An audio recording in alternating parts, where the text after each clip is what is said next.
So you got your tie rod tool. You put it on your tie rod, but there's a lot of play.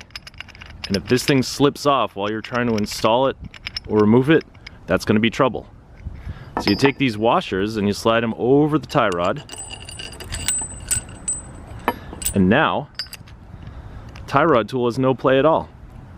Then you take your zip tie, put it around the whole thing, and you can stick it in there and it'll hold everything together until it's installed.